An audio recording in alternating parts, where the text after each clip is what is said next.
So ayun mga idol, andito tayo sa gawaan ng LC ng windmill. Magdi-deliver tayo ng resin. Pero panoorin muna natin yan paano nila ibaba yung LC sa may trailer. Bali 2 crane yan mga idol.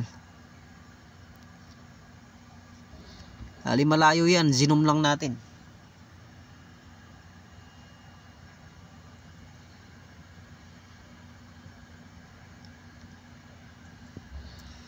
Panoorin natin kung paano nila ibaba. So napakahaba niya, no? Ayun pa yung dulo. Haba. O ibig sabihin, resin yung pangarga natin, fiberglass pala yan. Gawa sa fiberglass. So actually, kahapon pa tayo dito ng hapon mga idol. Alas 3 ng hapon. So matagal pala yung analysis dito pag kinuha na ka ng sample. Kahapon pa ako kinuha na ng sample, hanggang ngayon wala pa resulta yung laboratory.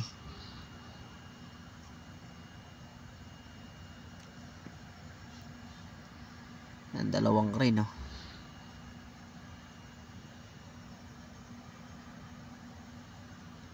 Tingnan natin. Sigurado pagkaangat niyan aalis yung trailer.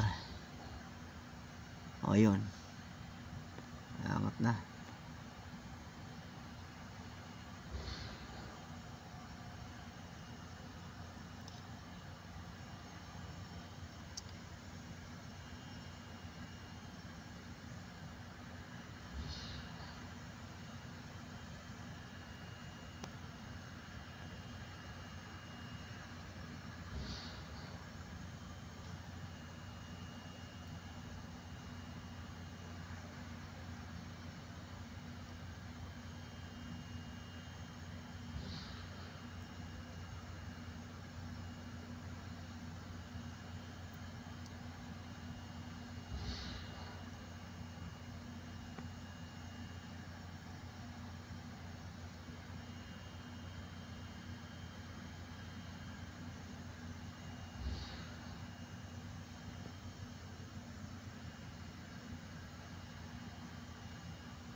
Mabigat din siguro yan kahit fiberglass.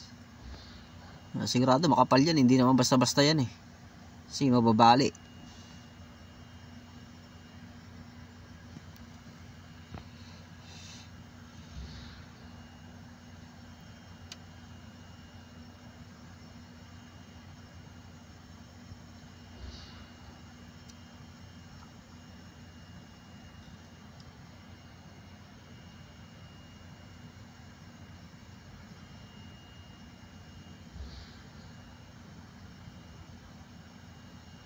Ayun, umangat na. Aabante na yung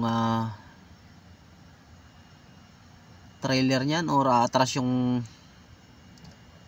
2 mobile crane.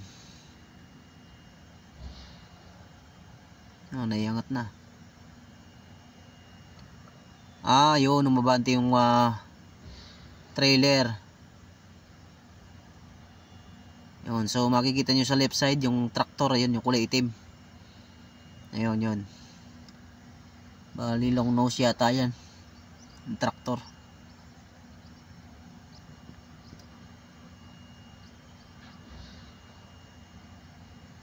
Ayun, mabante na.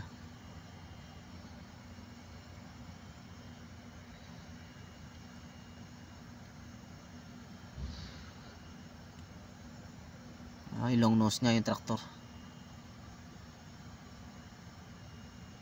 Haba ng trailer. Tingnan nyo gano'ng kahaba yan mga idol.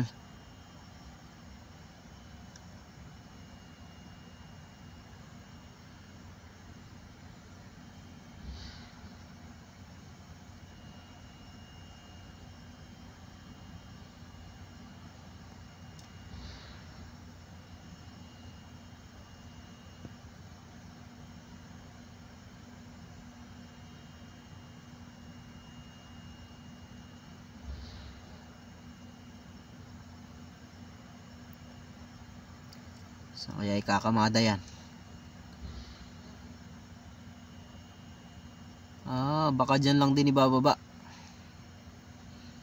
Binuhat lang para makaalis yung flatbed. So yun mga idol, putulin na natin yung video at na makita nyo gaano kalayo